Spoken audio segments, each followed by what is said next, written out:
notamment sur la ville de Liège, dans lequel, sur Liège, on a viré plein de fonctionnaires, etc., tenté de regrouper, de le mettre en intercommunal, etc. Donc il y a eu de grosses luttes, notamment les pompiers et d'autres secteurs. Et donc à ce moment-là, eh bien, il y a certains groupes de syndicalistes qui ont commencé à faire le lien entre l'austérité, la dette, et quand les plans d'ajustement structurel, qui est un autre petit nom des plans d'austérité, qui est spécifique aux pays du Sud, eh bien, ces plans d'ajustement structurel, quand ils sont apparus au début des années 80, eh bien, suite à cette lutte, les Liégeois ils se sont dit, bah, maintenant, voilà, il faut absolument qu'on se batte pour ce que les pays du Sud sont en train de vivre, c'est-à-dire des plans d'austérité qu'ils ont connus tout au long des années 80, tout au long des années 90, et malheureusement qui continuent à vivre encore aujourd'hui.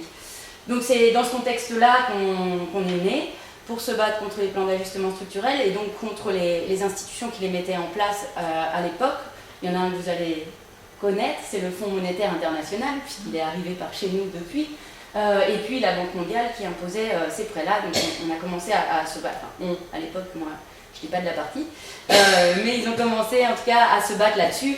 Et c'est né à Liège, mais ça a fait des petits via des rencontres militantes à droite, à gauche. Et donc aujourd'hui, on est 35 organisations dans 30 pays à peu près. Voilà, donc qui, surtout en Afrique, en Amérique latine, pas mal en Europe aussi, et un tout petit peu en Asie. Et donc nos moyens d'action, c'est quoi ?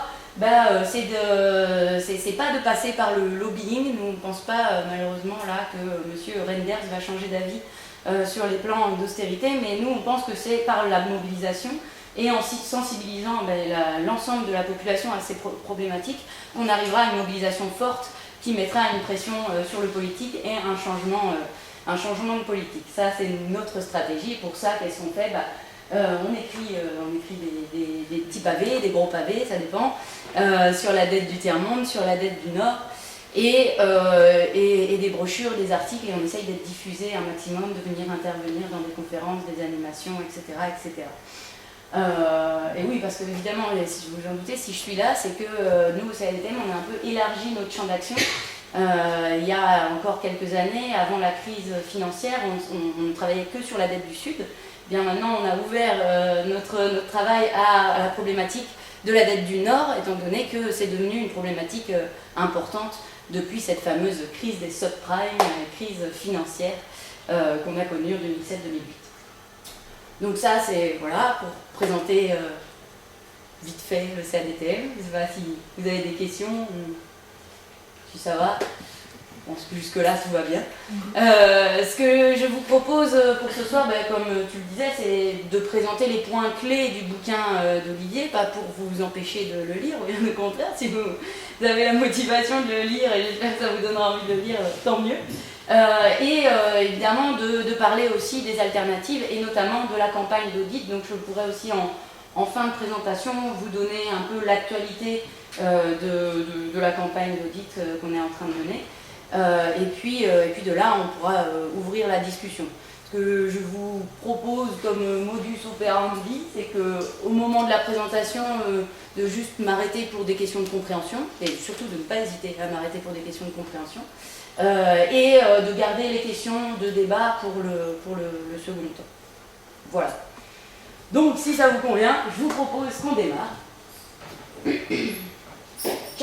Et pour présenter le bouquin d'Olivier, je vais vous proposer de tenter de répondre à une série de questions qui sont inscrites ici, à savoir pourquoi s'intéresser à la dette publique, d'où ne vient pas la dette publique belge, qui est une question assez intéressante en fait, d'où vient la dette publique belge, faut-il toujours rembourser une dette ?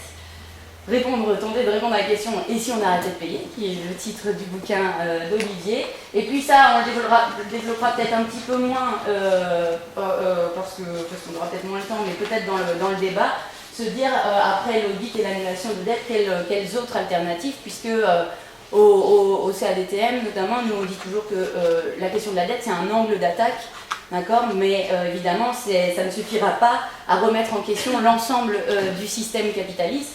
mais c'est un angle par lequel on peut attaquer, mais évidemment aux revendications liées à la dette, il faut ajouter toute une série de revendications et de propositions d'alternatives, que ce soit sur la régulation du système financier et bancaire, et j'en passe, et on aura peut-être l'occasion d'en parler un petit peu plus. Alors d'abord, première question, pourquoi s'intéresser à la question de la dette publique? Alors trois grands points. La première, et c'est nous en tout cas, on l'a vérifié avec la question de la dette du Sud depuis maintenant plus de 20 ans, c'est que la dette est un mécanisme de transfert de richesse du travail vers le capital. Ça, c'est on va dire un ABCD de la dette, évidemment, c'est un transfert de richesse du travail vers le capital. Les deux autres points, et ce pourquoi c'est vraiment important aujourd'hui en Belgique de s'y intéresser, il y a une première chose qu'on sait assez peu, c'est que la dette constitue la première dépense de l'État. Alors pour le vérifier, je vous propose ce petit graphique, alors c'est peut-être un petit peu sombre, j'espère que vous verrez quand même. Ce graphique donc, qui a été proposé par Olivier, il a ressorti de son étude. Qu'est-ce qu'il montre? Eh bien, il montre que l'ensemble des dépenses publiques belges en 2010, et il répartit par secteur. Pourquoi l'État a dépensé de l'argent en 2010? Et alors, on voit le chômage, les soins de santé, les pensions, la rémunération des salariés, et surprise, qui arrive en tête du hit parade, eh bien, c'est le service de la dette, puisque c'est en fait le plus gros poste budgétaire pour la Belgique. Alors, qu'est-ce qu'il y a là-dedans et qu'est-ce qu'on appelle en fait service de la dette? Le service de la dette, c'est à la fois le remboursement du capital, c'est-à-dire que chaque année, eh bien, on s'était engagé à rembourser, on a par exemple emprunté sur 10 ans, et puis on s'engage au bout de 10 ans, puisque c'est comme ça que ça marche pour des prêts d'État, et au bout de 10 ans, on doit rembourser le capital. D'accord? Donc en 2010, eh bien, ça représentait un petit peu plus de 35 milliards, pardon, que je ne dise pas de bêtises, ouais. 45. Oui, 35 milliards de remboursement de capital. Ça, c'était la partie remboursement de capital, 35-36 milliards. Et à ça, il faut ajouter le remboursement des intérêts de la dette. Et le remboursement des intérêts de la dette, qu'est-ce que c'est? C'est le loyer, d'accord, de ce qu'on appelle le loyer de l'argent. Quand vous empruntez, eh bien, de l'argent, vous devez chaque mois payer des intérêts. Eh bien, l'État, c'est pareil, chaque année, sur l'ensemble de ses dettes, il doit rembourser des intérêts. Et ça représente quand même environ, pour 2010, environ 12 milliards d'euros. Voilà.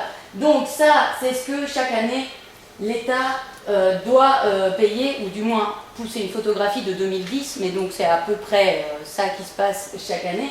Voilà ce qu'il doit rembourser pour la dette. Et alors qu'aujourd'hui, on nous dit, finalement, cette dette, c'est l'excuse de tous les plans d'austérité. On nous dit, si on doit se serrer la ceinture, nous, c'est parce qu'il y a cette énorme dette. D'accord ? Et pour ça, partout, on est en train de venir trifouiller, passer au scanner toutes les dépenses. On nous dit que les fonctionnaires coûtent trop cher, on nous dit que les pensions coûtent trop cher, on nous dit que les chômeurs coûtent trop cher. Et donc partout, on vient essayer de raboter, de prendre quelques millions à droite, à gauche. Mais à aucun moment, alors que c'est le plus gros poste budgétaire, on ne remet en question cette grosse part de camembert en se disant, mais finalement, qu'est-ce qu'il y a là-dedans? D'accord? Qu'est-ce que c'est que cette dette? À qui on la doit? Et à quoi elle sert? À quoi sert cet argent qu'on emprunte?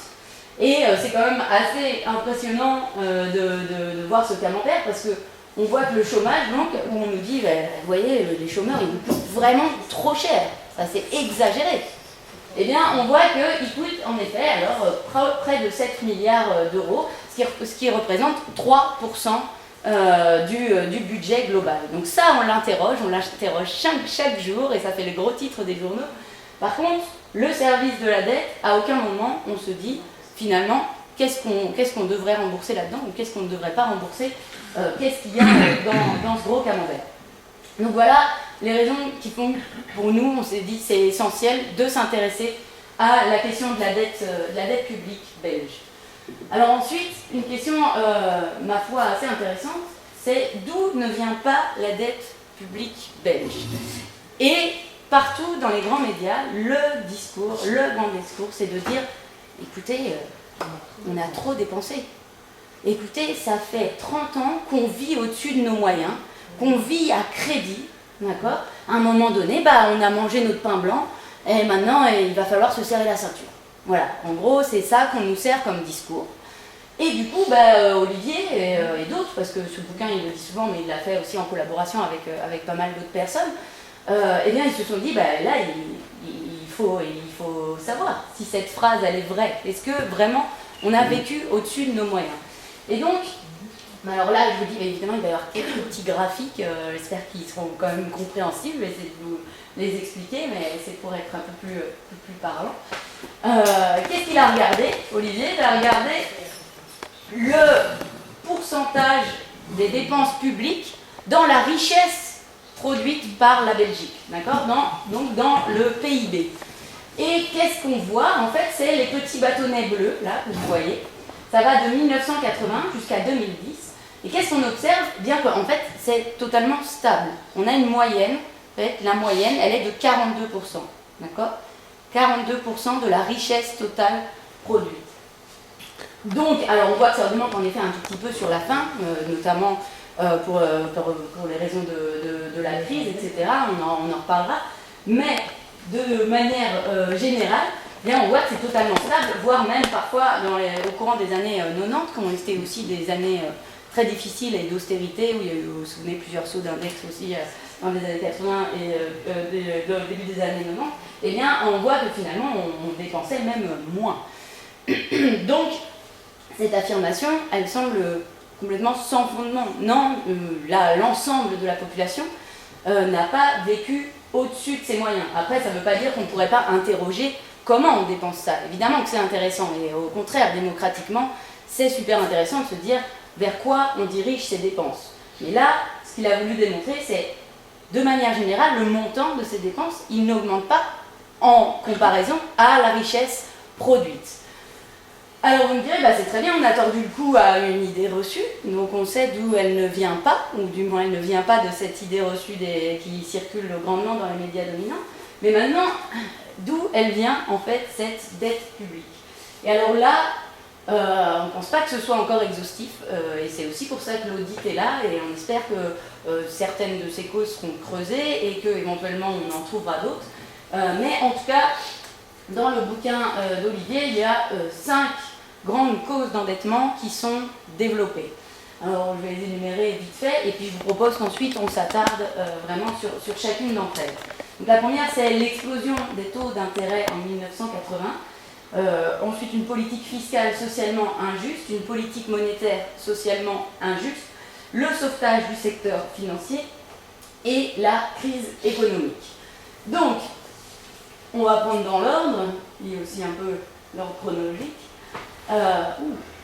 Ouais, vous voyez, explosion des taux, et en dessous c'est l'intérêt. Je ne sais pas pourquoi il a disparu, mais il devrait être par là. Donc le premier facteur, c'est l'explosion des taux d'intérêt. Donc pour comprendre ce bazar-là, il faut remonter un petit peu en arrière. Et on va remonter à la fin des années 70, début des années 80. Et vous n'êtes pas sans savoir, je pense, que de 1945, de l'après-guerre, d'accord, jusqu'à justement la moitié des années 70, eh bien, on était dans une période qu'on a appelée les 30 glorieuses, d'accord. Donc l'ensemble des pays occidentaux, que ce soit l'Europe ou les États-Unis, la croissance a été relativement élevée, soutenue, et c'est aussi une période où on a eu pas mal d'acquis sociaux, ou plutôt de conquis sociaux. On préfère parler de conquis sociaux que d'acquis parce qu'ils ne sont pas tombés tout cuits dans le bec. Et à cette période-là, donc, ça allait. Puis, choc pétrolier, poum, premier, deuxième choc pétrolier, poum, ralentissement de la croissance. Et à ce moment-là, il y a un pays qui s'appelle les États-Unis qui se dit, eh bien, moi, j'ai envie de relancer la machine, d'accord? J'ai envie de relancer mon économie. Et pour ce faire, il y a une décision qui est prise, c'est une décision unilatérale, d'accord? C'est eux qui ont décidé de le faire, eux-mêmes. C'est d'augmenter les taux d'intérêt via leur banque centrale. Alors pourquoi ils font ça? Parce que, en gros, ils se disent comme ça, les investisseurs, ils vont amener leurs capitaux dans notre pays, et ça va nous permettre, avec ces capitaux, de réinvestir et de relancer la machine économique. Donc jusque-là, tout va bien, sauf que, évidemment, les États-Unis, l'Europe voit ça et se dit « Ah ben si les États-Unis augmentent leur taux d'intérêt, nous aussi on va augmenter nos taux d'intérêt. » Et la majorité des banques centrales, comme ça, vont augmenter leur taux d'intérêt. Alors nous, au CADTM, c'est un phénomène qu'on a énormément étudié. Pourquoi? Parce que ça a été le facteur déclencheur, un des facteurs déclencheurs de la crise de la dette dans les pays du Sud. D'accord? C'est-à-dire que cette augmentation des taux d'intérêt, ça s'est répercuté sur les pays du Sud. Ils ont dû tout d'un coup rembourser beaucoup plus de taux d'intérêt, ça les a complètement étranglés. Et d'un seul coup, ils ont dit, enfin, à partir de 1982, des dizaines de pays ont dit on n'est plus en capacité de rembourser. Et quand on a commencé à travailler sur la dette du Nord, eh bien, c'est un facteur, on ne pensait pas qu'il avait eu une influence, en fait, importante sur la dette des pays européens. Et à y regarder de plus près, eh bien, on s'est rendu compte qu'en fait, si, et même grandement si. Là, je vous propose de regarder un premier graphique qui montre quoi? Qui montre l'évolution de la dette publique. Alors, la ligne pleine, c'est l'évolution de la dette publique en chiffres absolus, et puis celle en pointillé, c'est en pourcentage du PIB. Et qu'est-ce qu'on peut voir? C'est qu'elle avait tendance à être stable, voire à baisser en pourcentage du PIB. Et à partir de 1975, fin des années 70, d'accord, et début des années 80, poum, on voit une explosion de la dette publique.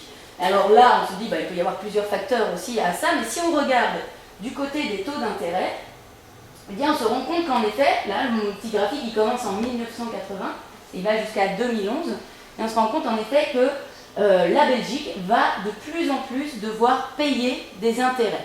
Alors vous voyez, ça commence en 80, ça commence assez bas. Alors on pourrait se dire c'est un peu bizarre parce que l'augmentation des taux d'intérêt, elle s'est faite d'un coup. D'accord? Donc finalement, pourquoi eh bien, on ne paye pas d'un coup plus d'intérêts? C'est parce que, en fait, vous vous souvenez tout à l'heure, je dis, on rembourse, si on a emprunté sur 10 ans, au bout de 10 ans, pouf, on rembourse le capital de notre dette. D'accord? Eh bien, en général, ce que font les pays comme la Belgique, c'est que quand ils arrivent au bout du prêt, ils disent, ok, je ne rembourse pas, en fait, je recontracte un nouveau prêt. D'accord? C'est ce qu'on appelle du releveur, on s'en fout un peu du nom. Ce qui se passe, c'est, on arrive en échéance, au lieu de rembourser et d'apporter le cash, on dit, je réemprunte. Sauf que le nouveau prêt, il n'est plus aux conditions d'un taux d'intérêt de 4, 5, 6%. Non, à cette époque-là, on monte à du 12, voire à du 14% de taux d'intérêt.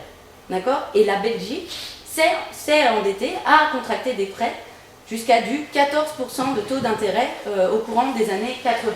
Et donc c'est pour ça que, et c'est ce qu'on appelle l'effet boule de neige, eh bien on voit que petit à petit, d'accord, eh bien la charge d'intérêt augmente parce qu'on arrive à échéance de nouveaux prêts, on se réendette, et on se réendette à des conditions beaucoup moins favorables. Est-ce que ça va jusque-là? J'ai perdu personne? Cool. Ok, donc ça c'était la première cause, d'accord, de l'augmentation de la dette publique.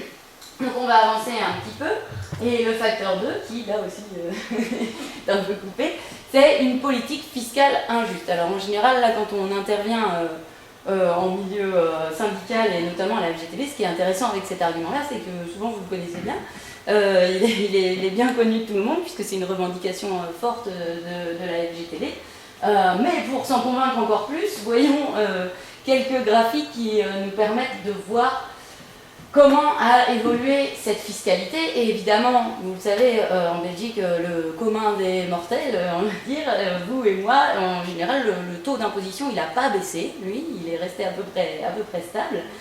Par contre, pour certaines catégories de la population, pour certaines entités, eh bien, ce taux, il a fortement baissé, voire pour certains, il s'est sacrément cassé la gueule. Donc, on va commencer par s'intéresser à l'impôt sur les sociétés, donc l'impôt sur les bénéfices des sociétés. Donc, vous voyez mon petit graphique qui va de 93 jusqu'à 2010. Et qu'est-ce qu'on voit si je prends par exemple la courbe bleue qui représente l'Union européenne à 27, eh bien on voit qu'au début des années 90, le taux moyen d'imposition, le taux officiel d'imposition, la moyenne, elle était d'environ 38%. Voilà, ça tournait autour de ça. Et puis si on va se balader du côté de 2010, eh bien on voit qu'on a chuté et qu'on est plutôt de l'ordre de 23%. Donc on voit qu'il y a une diminution constante du taux officiel d'impôt sur les sociétés. Alors, si on veut voir un peu ce que ça donne de façon plus précise, pays par pays, en sachant que là, on est remonté un peu plus loin dans le temps et on va un peu moins loin, on va de 1986 à 2006, d'accord ? Donc on voit qu'il y a des diminutions qui sont parfois même très très impressionnantes. Vous voyez que l'Allemagne est passée de 56% à 26,37%. Alors le plus connu en général, qu'on a appelé pendant plusieurs années le tigre celtique, qui s'est un petit peu enrhumé depuis d'ailleurs, mais c'est comme ça qu'on l'appelait, la pointe du néolibéralisme, eh bien c'est l'Irlande qui est passée de 50% à 12,5% et qui, via cette fiscalité très très attractive, eh bien, a obtenu des grosses firmes comme Google, comme Ryanair, qui viennent en fait eh bien, mettre leur siège social dans ce pays qu'est l'Irlande pour profiter d'une bonne optimisation fiscale. Et puis vous avez des exemples qui sont un peu comment dire, étranges. On a par exemple le Royaume-Uni, on se dit tiens, on passe de 35 à entre 0 et 30%. Alors pourquoi ce 0 à 30%? Parce que en fait, eh bien, ça dépend des secteurs, d'accord? Vous avez des secteurs qui sont taxés et d'autres qui sont très très peu taxés, voire pas du tout taxés. Et ça, c'est vrai pour le Royaume-Uni, mais il est vrai que depuis, on va dire, ces 20-30 dernières années, c'est quelque chose qu'on observe un peu partout. Avant, on disait, il y a les paradis fiscaux. Alors, vous voyez, on en a beaucoup entendu parler ces jours-ci. Paradis fiscal, on l'imagine souvent, et c'est souvent le cas, dans une petite île, voilà, alors souvent on fait un palmier, il ne fait pas toujours chaud dans les paradis fiscaux, mais voilà, on le représente comme ça parce qu'on connaît les Bahamas, etc., une série comme ça de petites îles paradisiaques. Sauf que ouais, ce qu'on observe, c'est qu'il y a une tendance à ce que des pays soi-disant démocratiques, du moins, eh bien, en fait, se spécialisent dans un domaine ou dans un autre, et dans certains domaines deviennent des paradis fiscaux ou fiscaux, ou l'équivalent à quelque chose qui s'en rapproche. Donc il y a le Luxembourg, mais il y a aussi en fait la Belgique, pour certains est considérée comme un paradis fiscal, puisque il y a des formes de revenus qui ne sont absolument pas taxées. Et donc, voilà, on va dire qu'en plus de ça, voilà, chaque pays va se spécialiser dans une optimisation fiscale ou une autre. Donc là, on peut voir une forte, voire très forte chute, mais ce qui est le plus impressionnant, c'est que ce dont on parle, ce sont des moyennes, des taux officiels. Donc là, vous voyez que ce que je vous montrais pour la Belgique, là on était à 39,99%. En fait, c'était en 2006. Maintenant, on a encore baissé et on est à 33,99%. Alors vous me direz, bon, bah, s'ils payent déjà ça, c'est pas mal. Mais ça, c'est le taux. Enfin, c'est pas mal. C'est insuffisant, hein, on est d'accord. Mais déjà, s'ils payaient ça, ce serait bien. Sauf que là-dedans, ça, c'est le taux officiel. Évidemment, là-dedans, en plus, on a fait de magnifiques petits cadeaux fiscaux. Alors le plus connu en Belgique évidemment, et la FGTB travaille beaucoup dessus, c'est les intérêts notionnels, mais il y en a une série d'autres qui existent et qui permettent, alors là en majorité aux grandes multinationales, aux grandes entreprises, d'échapper à l'impôt, et c'est comme ça que, alors ça a fait quand même pas mal de bruit, on voit des grandes firmes comme Electrabel, ArcelorMittal, qui se retrouvent avec du 0 €, 500 € d'impôts payés sur les sociétés. Ce sont des chiffres quand même très impressionnants. Et qu'est-ce que ça nous amène, tout ça? À des chiffres qui sont tout de même assez dingues. Puisque, en fait, si on s'intéresse au taux effectif qui est payé, d'accord, eh bien, il est passé de 19,94% en 2001 à 9,80% en 2009, d'accord? Donc là, si on re-regarde la courbe qui est là, eh bien en fait on ne pourrait pas aller assez bas, puisque le taux effectif qui est payé par les sociétés, eh bien il se rapproche plus de un peu moins de 10%. D'accord? Et qu'est-ce que ça amène, ce phénomène? Des choses quand même assez terribles, à savoir qu'on a une assiette fiscale en fait qui augmente, d'accord? Alors là, le chiffre n'apparaît pas, je crois qu'on est passé de quelque chose de 45 milliards à peu près à 80 milliards en 10 ans, c'est-à-dire l'assiette a augmenté, mais pour autant on retire la même chose, d'accord? L'État réussit à obtenir de cette grosse masse qui est imposable, d'accord? Eh bien elle réussit à obtenir la même chose, c'est-à-dire 9 milliards d'euros annuels. D'accord? Ils devraient pouvoir payer beaucoup plus, mais on crée tellement de niches fiscales, eh bien, que ça leur permet d'esquiver l'impôt, et les rentrées pour l'État restent, vous pouvez le voir, assez minimes comparées à ce que ça pourrait être. Donc, ça c'est une chose. Alors là, Olivier et son collègue aussi, Didier Brissat, je ne sais pas si vous le connaissez, ils aiment bien aussi enfoncer un peu le clou en montrant ceci. C'est-à-dire que si à ça on ajoute le fait que l'État, pour la création d'emplois, fait des exonérations de cotisations patronales, amène des subventions pour certaines entreprises, etc., on voit qu'en 2012, c'est plus de 10 milliards d'euros qui ont été versés aux entreprises via des subventions ou des cotisations patronales. Alors là, évidemment, on prend un chiffre qui est très très global, et là-dedans, on ne dit pas que tout est acheté, d'accord? Il y a peut-être des subventions qui restent importantes et qu'il faudrait maintenir, mais c'est aussi pour faire vraiment le comparatif et montrer qu'en gros, ils payent 9 milliards d'impôts sur leurs bénéfices, et par l'autre poche, on leur verse 10 milliards d'impôts via des cotisations patronales, etc. Donc même s'il faudrait affiner évidemment l'analyse et bien regarder là-dedans ce qui ne devrait pas être donné aux entreprises et ce qui devrait l'être, ça reste quand même assez impressionnant de voir ces chiffres. Et qu'est-ce que ça veut dire en fait? Parce qu'on a l'impression qu'on s'est un peu éloigné de notre dette publique, mais en fait, pas tant que ça.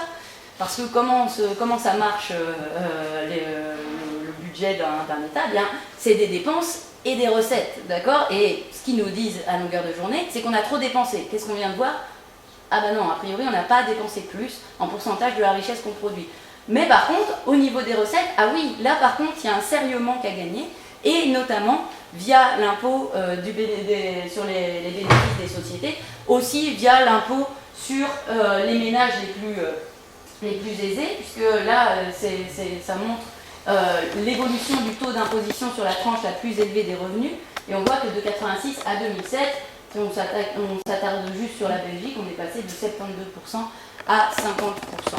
Voilà, et ça c'est pareil, ça ne compte pas non plus tous les cadeaux fiscaux, les niches fiscales desquels ils peuvent bénéficier. Donc là encore, et plusieurs études ont été faites là-dessus, notamment en France, il y a une étude très poussée qui a été faite, et on sait que ce serait un peu l'équivalent en Belgique, qui montre que l'impôt n'est plus progressif, en fait, ce n'est pas vrai, et donc que les petits, les moyens,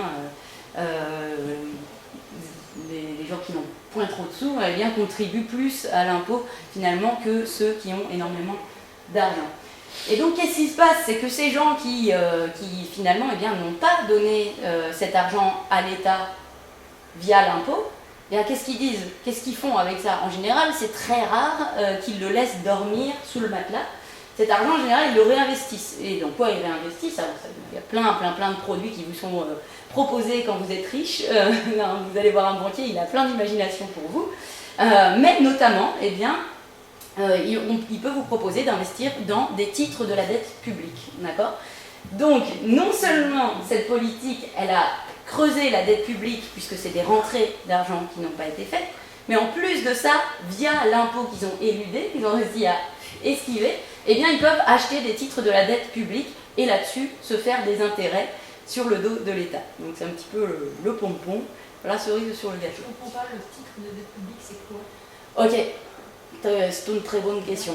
Si je suis l'État belge, par exemple, et à un moment donné, je dis « Hello, j'ai besoin de thunes », ok, eh bien, je vais dire que voilà, je vais ouvrir une session d'obligations, on s'en fout les termes, en gros, je vais demander à des particuliers ou à des banques en général, à des banques, à des compagnies d'assurance, à des fonds de pension, s'ils veulent bien me prêter des sous, d'accord? Et à ce moment-là, eh bien, qu'est-ce qui se passe? Je dis, je suis une banque et je dis, ok, je veux bien te prêter de l'argent, État belge. Eh bien, l'État, il va dire, en échange, je te donne un petit bout de papier, d'accord? Un titre, ok? sur lequel il y a écrit que tu m'as prêté tant, que tu me le prêtes sur 5 ans, 10 ans, 2 ans, d'accord? Et qu'en échange de cet argent, je vais te rémunérer d'un taux d'intérêt de temps. D'accord? C'est ça, en fait, un titre. Et ensuite, une fois que tu as ce titre, et ça, on pourra en discuter plus tard, tu peux même aller le revendre. C'est le bon d'État.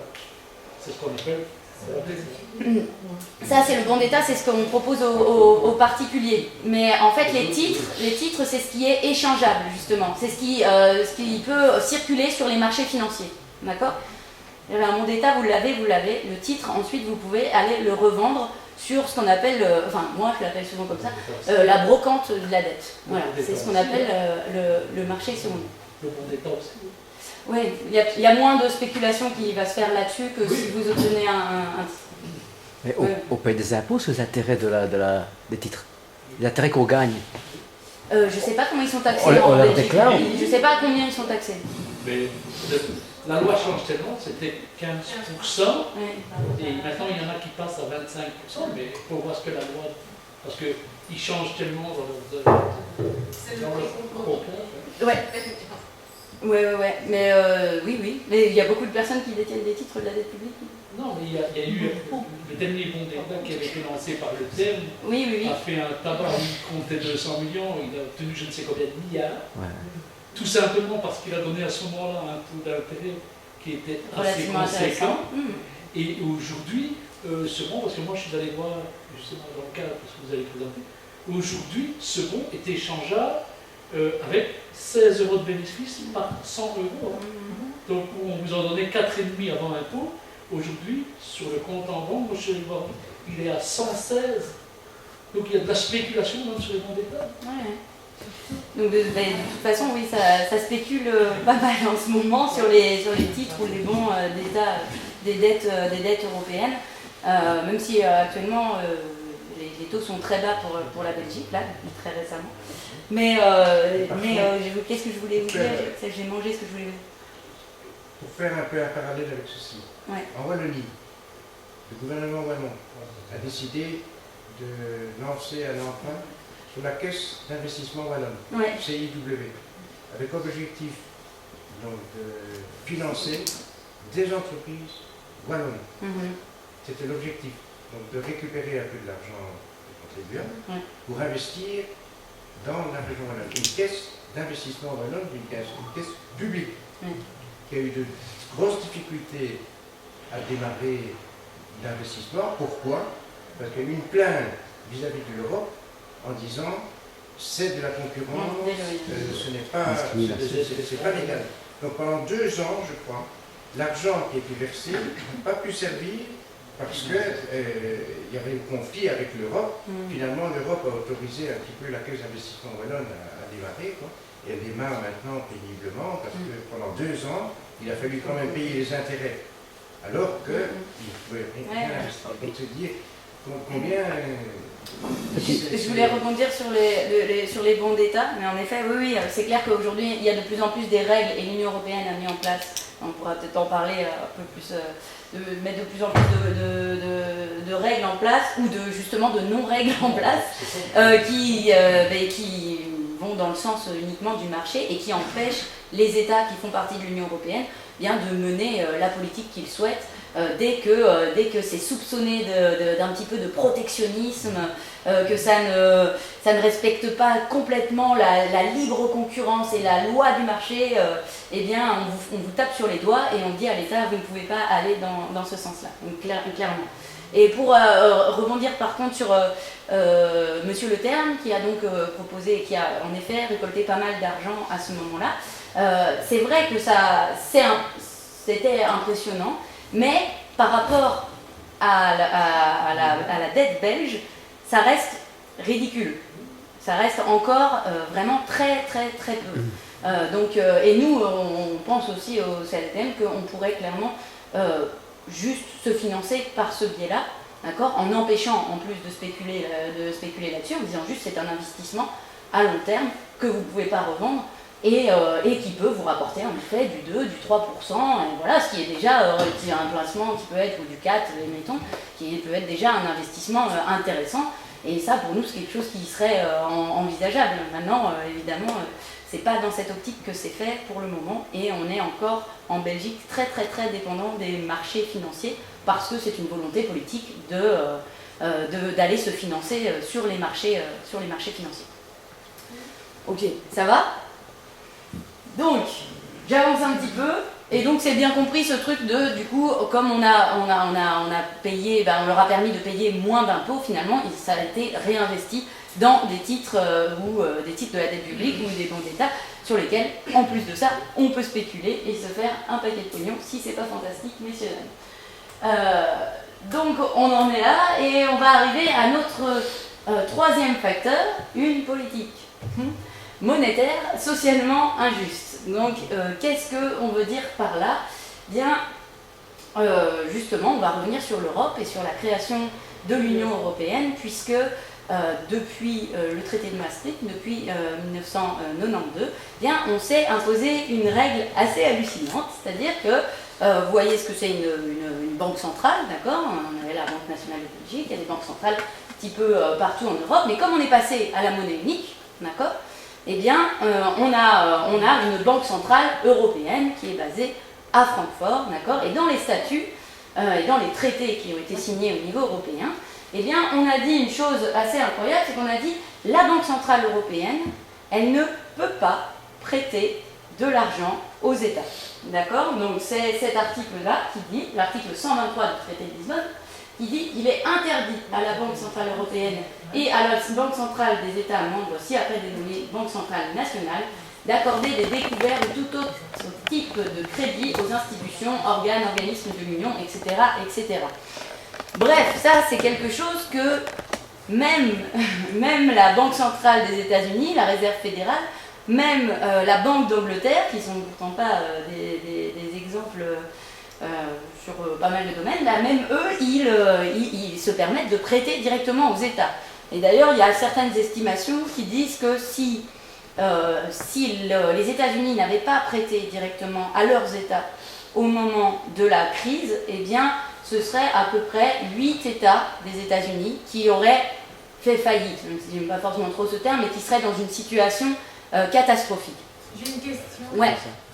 Ce qui est vrai, c'est que ça a été un prémisse, 73, donc, et cette loi en France qui a amené cette idée, cette idéologie, d'accord, qu'il ne faut absolument pas qu'une banque centrale prête à l'État, d'accord. Et ça a fait, et c'est assez intéressant parce que Olivier s'est rendu compte que bien avant que ce soit obligatoire, d'accord, et qu'on ne puisse pas emprunter auprès de sa banque centrale, bien la Belgique, elle s'imposait d'elle-même d'aller se financer auprès des marchés financiers. Alors en plus que les taux d'intérêt étaient très élevés à cette époque-là.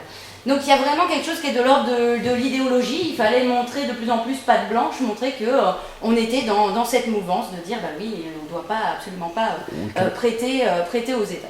Ou des gens gagnaient derrière en fait, il y avait des intérêts bien précis. Corruption.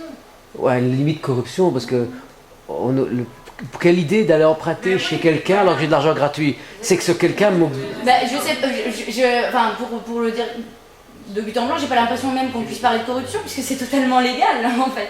C'est juste qu'on légalise et on dit, eh bien, ce qui va se passer à partir de maintenant, c'est que la Banque centrale, elle ne peut prêter plus qu'à des banques privées, d'accord, qui elles-mêmes vont ensuite prêter aux États.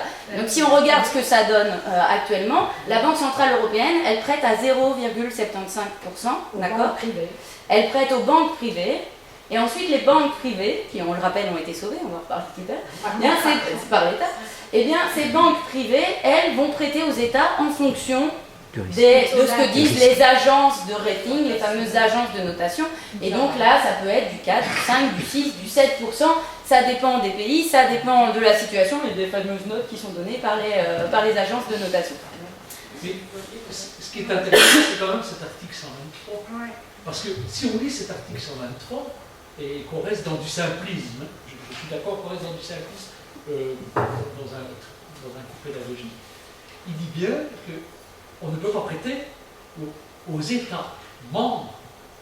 Mais ce qui veut dire que dans ce cas-là, un État membre pourrait aller se financer en dehors des banques européennes, à tout éventuellement. Ça pourrait être une des choses possibles par rapport à la 123. Même ça, on ne veut pas le mettre en application. Oui, et ce qui est, alors, et là on va... Je prends par exemple, je veux dire, l'Afrique a des richesses naturelles, je pourrais aller, je lance comme ça, bêtement, je pourrais aller me financer peut-être contre un taux d'intérêt moins cher qu'en échanges commerciaux. Vous comprenez ce que c'est quand on lit cet article? S'ils vont se Je financer. ne sais pas si c'est possible. Ah, Russie, Chez les Russes, on leur rouble. la mafia. Ouais, mafia, il y en a partout de la mafia. Hein. Chez les Chinois, on peut aller chez les Chinois. Il y Hein. a c'est qu'en même temps, s'il y a des questions, peut-être lever la main. Vu qu'on passe par, vu que ça tourne au niveau des marchés financiers, d'accord, et que votre pays, il est noté, d'accord, et que pour le moment, les politiques continuent à donner de l'importance à ces notes et à dire que c'est important de suivre et de faire attention à ce que disent les marchés.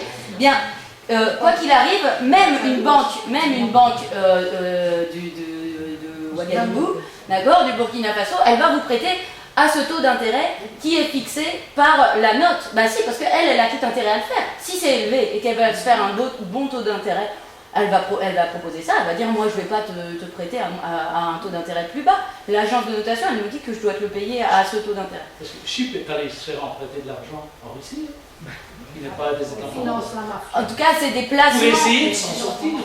Mais c'est des placements, il y a beaucoup de Russes qui avaient des placements à Chypre, et à Chypre de l'argent qui était placé dans les banques chypriotes. L'intérêt, c'est de réfléchir, c'est la notion du crédit. La notion du crédit est complètement aux mains du monde financier. Ah ben oui. Et c'est ça le problème. Mais c'est ça le sens de cet article. Ils utilisent le crédit, donc ils mettent en difficulté les États. En fait, ils créent le risque. Ils obligent les États à revenir au crédit. Et le crédit, ils le donnent les conditions qui sont les leurs. Donc le problème, il est Mais la maîtrise du crédit. c'est pour ça la que maîtrise du crédit, maintenant, elle est entièrement... Oui. Mais on leur a légué en fait, et c'est ça en fait la croyance, et c'est là que c'est énorme, et qui date en effet de 1973, c'est de dire que en fait le marché financier, les banques privées sont les plus efficaces pour gérer le crédit, que c'est elles qui le feront le mieux. C'est ça en fait ce que veut dire cet article, c'est ça, c'est que c'est eux qui vont le mieux gérer, parce que si on laisse aux États, ils vont vraiment faire n'importe quoi. Alors que les banques privées, elles vont forcément faire des choses très très bonnes. La preuve en est, ce qui vient de se passer en 2007. Il ne faut pas démolir le crédit, parce qu'on en a besoin. C'est ce qui permet aussi de créer de la monnaie. Mais il faut que la gestion du crédit reste aux mains du monde. Tout à fait, politique. Et du monde politique. Ce qu'ils attendent des politiciens. Attendez, parce que là, S'il vous plaît, demandez en début de présentation de garder un peu les questions au niveau vocabulaire pour maintenant et les questions de débat un petit peu plus pour la suite. je veux dire que par rapport à ce que tu dis sur les politiques et le rôle des politiques, etc., je propose qu'on le garde pour le débat, parce que sinon on va partir. Mais là on est en plein dedans, il ne faut pas dire qu'ils essaient de régler le problème. Ah non, mais moi je ne suis pas ça. Non, je suis absolument. Mais je pense que ce que veut dire monsieur, il ne veut pas dire politique politicienne, il ne veut pas dire spécialement les hommes politiques qui sont en place actuellement, il veut dire le monde politique, c'est-à-dire nous en fait, que ce soit géré par la collectivité, par l'ensemble. Je veux bien y aller, mais franchement on ne laissera pas aller jusque-là. Hein. C'est pour ça qu'il faut qu'on force un peu le passage. Hein. Oui, je me permets d'intervenir parce que ça touche vraiment la discussion aussi, mais en fait tout ce processus donc Financité, donc le journal de la finance alternative, il y a, dans un article il y a à peu près 2 ans de ça, expliqué que c'était déjà le processus qui avait été mis en place par les banques pour mettre en dette les pays du tiers-monde, et que c'était le processus qu'ils appliquaient aujourd'hui aux pays du Nord, et qu'on était en plein dedans, et que c'était quelque chose qui avait... Donc le fait tout simplement de devoir passer par un intermédiaire supplémentaire, les banques centrales vendant aux banques privées, c'est juste un processus pour créer un intérêt en plus, et une nouvelle manière de faire de l'argent. Oui, clairement. Mais je pense que c'est ce que voulait dire monsieur, et ça se complète ce que vous dites, quoi. C'est vraiment qu'on a donné ce pouvoir du crédit aux banques privées, et par définition, et ça c'est quelque chose qu'on a tendance, et c'est fou, c'est dingue, c'est quelque chose qu'on a tendance à oublier, mais par définition, une banque privée, son objectif, c'est pas le bien commun, son objectif c'est de faire du profit. Voilà.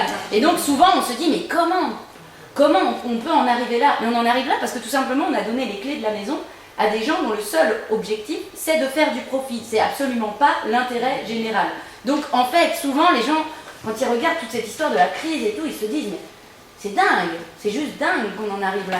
Mais c'est parce qu'ils regardent ça avec leurs lunettes. C'est-à-dire quand on regarde ça avec nos lunettes, la plupart des gens, on trouve ça dingue. Mais si on met ça en prenant les lunettes du CEO ou des actionnaires de BNP Paribas, si on met ça en mettant les lunettes de Dexia de l'époque, ça paraît complètement cohérent. Ils ont juste fait un maximum de profit. Et qui plus est, et là je suis en train un peu d'anticiper sur la suite, qui plus est, une fois que ça s'est cassé la gueule, est-ce que seulement on leur a un petit peu tapé sur les doigts? Même pas. On leur a dit les gars, surtout, continuez comme ça, vous avez gagné pendant longtemps, vous perdez un peu mais vous inquiétez pas, vous allez vous refaire. Donc voilà, donc je pense qu'on va essayer d'avancer un petit peu, mais je peux être que d'accord avec vous. Voilà, donc par rapport à ça et à cette règle de la BCE qui ne peut pas prêter, eh bien, Olivier, il a fait une petite projection qui reste approximative et ça, on doit aussi l'approfondir grâce à l'audit. Alors, je suis désolée, il y a un petit morceau qui est coupé. En gros, il a pris des titres holo à maturité 10 ans, voilà, c'est-à-dire les fameux titres dont je te parlais tout à l'heure, là, qui sur une durée de 10 ans, d'accord, qui est quelque chose qui est un produit qui est beaucoup vendu par la Belgique. Durant ces nombreuses années. Il a regardé de 1900, donc il a fait la moyenne de 1992 à 2011, il a regardé quelle était la moyenne des taux d'intérêt sur ces fameux titres-là. Eh bien, la moyenne, elle était d'environ 5,2% de taux d'intérêt. Ok, 5,2% de taux d'intérêt, qu'est-ce que ça représente en montant global d'intérêts qui ont été reversés aux banques et aux compagnies d'assurance, etc. Ça représente, alors il manque un chiffre, là, ce serait 31 milliards, ce serait bien, mais en fait, non, ça représente, je crois que c'est 314 milliards, d'accord, sur cette période de 20 ans, d'accord, ce sont 314 milliards qui ont été versés aux banques en taux d'intérêt, si on prend cette moyenne de 5,2%, qui, comme je vous le disais, doit être un petit peu affinée, et ça, on espère qu'on va avoir le temps de travailler là-dessus pour l'affiner. Alors, il s'est dit, alors, imaginons, ayons deux perspectives, on va regarder surtout celle-ci parce que là je ne vois plus. Voilà. Mais non, je ne peux pas le voir comme ça. Il a fait en gros deux perspectives, à savoir, mettons que aujourd'hui la Banque Centrale Européenne elle prête à du 0,75%, mettons qu'elle les prêtait à du 1% sur toute cette période, d'accord? Bien, si elle avait prêté à du 1%, c'est 313. Eh bien, on n'aurait pas payé 313 milliards d'intérêts, mais 63 milliards d'intérêts, ce qui fait une économie de 250 milliards. Alors je sais que parler en milliards comme ça fait un peu... ça peut paraître assez abstrait, et ça l'est, quoi. Mais 250 milliards, c'est énorme. Il faut voir... D'euros, hein. Oui, d'euros. Ça veut dire, pour avoir une idée, la dette de la Belgique aujourd'hui c'est 380 milliards à peu près. On va atteindre les 380 milliards. D'euros. Oui, 380 milliards d'euros. 300. Bah oui, 313, ça c'est ce qu'on a payé juste en intérêt, ce qui montre bien ce que ça représente de payer tous ces intérêts à chaque fois. Donc voilà, donc c'est une perspective un peu positive. Il a fait un autre calcul en voyant à du 3%, je ne sais plus combien est l'économie, là je crois que c'est de l'ordre de entre 100 et 150 milliards, je crois que c'est 125 milliards, quelque chose comme ça qui aurait été économisé si on avait payé du 3% et pas du 5 et quelques %. Voilà, donc ça montre un peu l'ampleur des dégâts.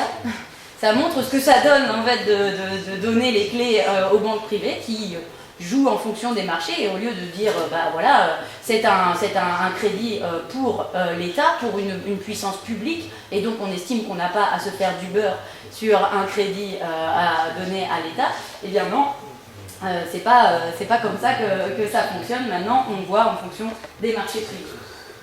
Donc ça c'était le troisième facteur d'endettement pour la Belgique. On va passer au quatrième, et pas des moindres, qui est les sauvetages bancaires. D'accord ? Donc là on avance un petit peu dans le temps et on arrive à 2007-2008 et cette fameuse crise des subprimes. Voilà, donc on ne va pas rentrer dans le détail de la crise des subprimes parce que ça prendrait un petit peu de temps, mais pour la faire courte, ce sont les banques qui ont commencé à jouer avec des crédits très très risqués et à spéculer là-dessus, à faire des montages financiers et à spéculer avec ça.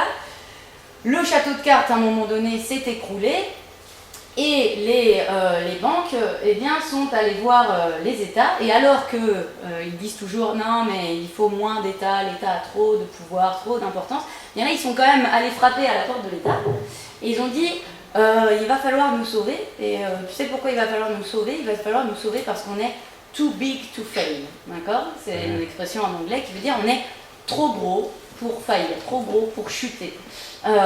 Et ça, pourquoi? Et je ne vais pas rentrer dans un gros détail parce qu'on pourrait prendre de nouveau 2 heures juste pour parler de ça, mais parce que depuis 1970 et quelques, fin des années 70, on a commencé à déréguler complètement le système bancaire, d'accord? Et on leur a permis eh bien, de jouer avec l'épargne des petits épargnants et d'aller faire des montages spéculatifs avec cet argent. Donc en faisant des banques universelles où en gros que vous soyez une banque, vous êtes une banque d'investissement, eh bien vous pouvez aller pomper, puisque vous avez des gros groupes bancaires, vous pouvez aller pomper directement dans l'épargne et jouer avec ça. Il n'y a plus de séparation entre les banques d'investissement et les banques de dépôt qu'on appelle souvent la banque à papa, qui fait tout simplement, qui récolte l'épargne et qui accorde du crédit à des individus ou à des entreprises. Donc ils sont devenus des banques énormes qui ont un poids énorme en effet, et comme ils tiennent en fait l'État par la barbichette grâce à cette dérégulation bancaire, puisqu'ils disent si on chute, c'est toute l'épargne et tous tes petits épargnants de ton pays qui chutent avec. D'accord? Pardon? C'est ce qui se passe de toute façon. Ah ben c'est Sauf, mais on est quand même dedans. Oui, on est quand même dedans. Mais ils passent par un autre truc, d'accord? Ils sauvent les banques, donc, et ils les laissent continuer, et ils disent après, il y a une trop grosse dette publique, donc plan d'austérité, donc on coupe dans les services publics, etc. Ils passent par un autre système, mais te tracasse pas, en effet, au final, c'est bien sûr toi que ça retombe, il n'y a pas de souci. Donc qu'est-ce qui se passe? Alors on a calculé un petit peu le coût de ces sauvetages bancaires. Alors là c'est un peu barbare et on ne va pas regarder tout dans le détail, mais en gros ce qu'il faut retenir c'est qu'on a sauvé les banques, et ça un peu partout en Europe, selon nous très mal déjà, et on les a sauvées de 2 façons essentielles, à savoir en injectant du capital, d'accord, en disant il faut regonfler le capital, et en prêtant de l'argent. Donc surtout en injectant du capital et un peu en prêtant de l'argent. Alors tout ça, ça a un coût brut, d'accord, de 32,5 milliards d'euros. Okay, ce à quoi il faut rajouter, et là on ne l'a pas mis, il faut qu'on l'actualise, il y a eu encore un énième sauvetage de Dexia, vous en avez sûrement entendu parler, fin de l'année 2012. Les intérêts là-dessus, ils sont à combien de pourcents? Mais justement, on y arrive, c'est que donc là, ça c'est le coût global, donc je vous dis, on n'est pas à 32,5, mais on est plus proche maintenant des 35 milliards, puisqu'on a apporté presque 3 milliards encore à Dexia. Donc on en est là, et ça c'est le coût brut. Mais vous avez notamment M. Renders, par exemple, qui vous dit, non mais en fait c'est un bon placement tout ça. Mais voilà, en fait ce sauvetage bancaire, ça va nous rapporter. Donc vous inquiétez pas. Alors, évidemment, M. Renders, il n'a pas complètement tort. Si, il a tort de dire que ça va nous rapporter, que ça va au final, qu'on va y être gagnant, d'accord?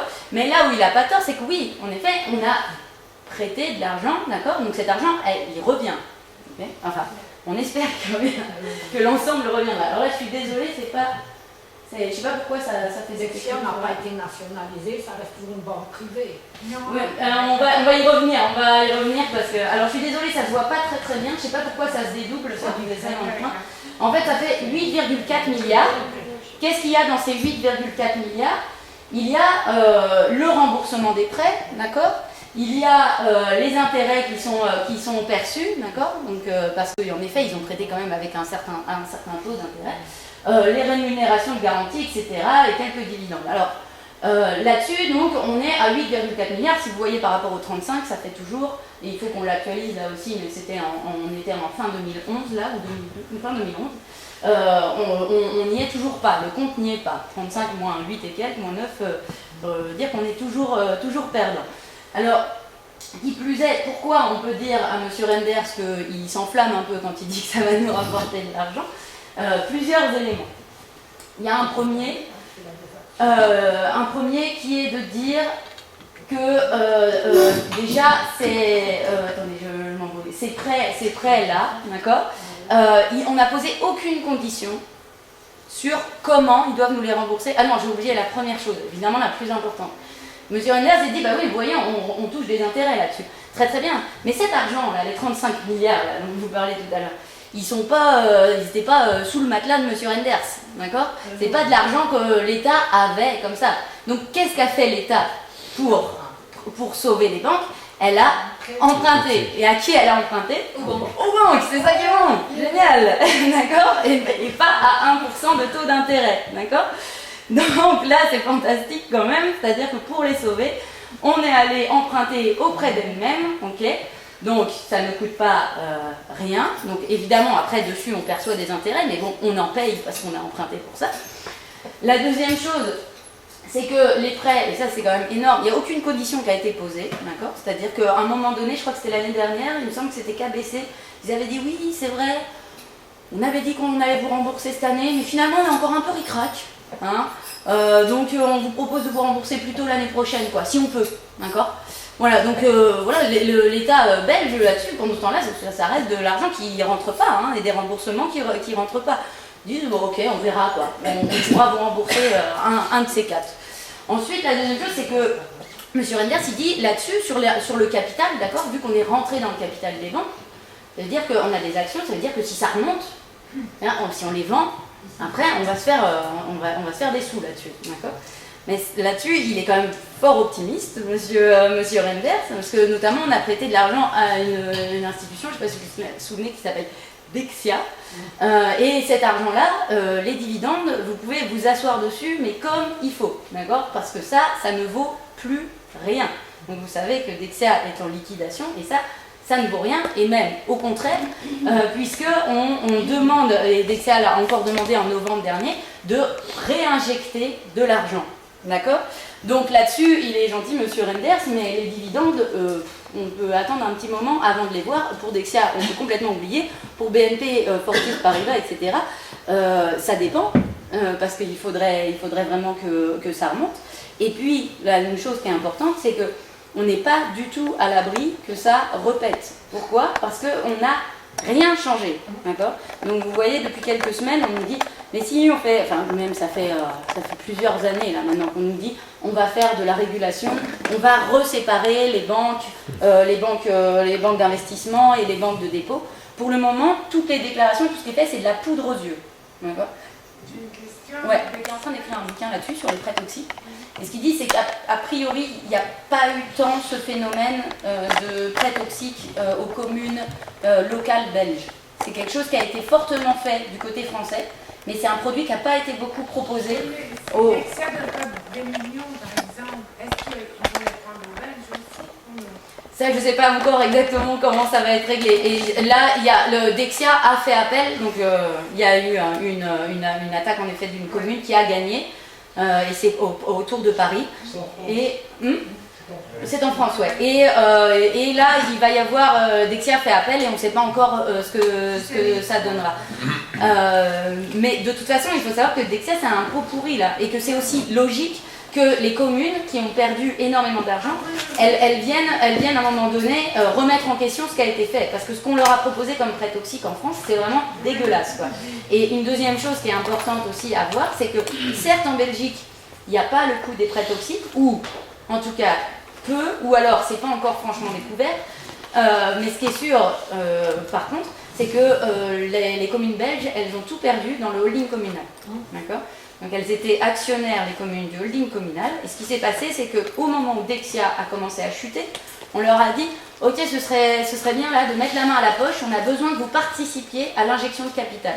Okay » Le holding a dit d'accord. Et puis un an après, je ne sais plus exactement les dates, j'ai plus les dates en tête, on a dit au holding communal « Maintenant, c'est à vous de vous recapitaliser parce que là, vous êtes dans le rouge. » Et ça, on l'a demandé à qui? Aux communes.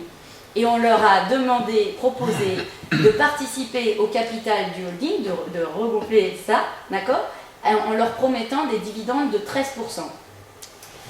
Les dividendes de 13%, c'est un truc, quand on vous propose ça en 2008-2009, vous vous dites, ça pue. Ça m'étonnerait que dans les conditions actuelles du marché, déjà que même quand tout est au top, faire 13% de dividendes, c'est Même pour la Chine. Quasi impossible. Alors là, quand vous étiez dans cette situation-là, donc c'est là que, bon, évidemment, on peut se dire, nous on pense au CADT, mais là-dessus, évidemment, ça demanderait un débat public, etc. Alors, je vais continuer, parce que sinon, juste une chose par rapport à ça, c'est que nous on pense que il y a deux poids, deux mesures, c'est-à-dire que dans les grosses communes, dans les grosses villes, ils ont des services financiers, ils savent comprendre tout ça et ils savent comprendre que 13% de dividendes c'est une grosse blague, quoi.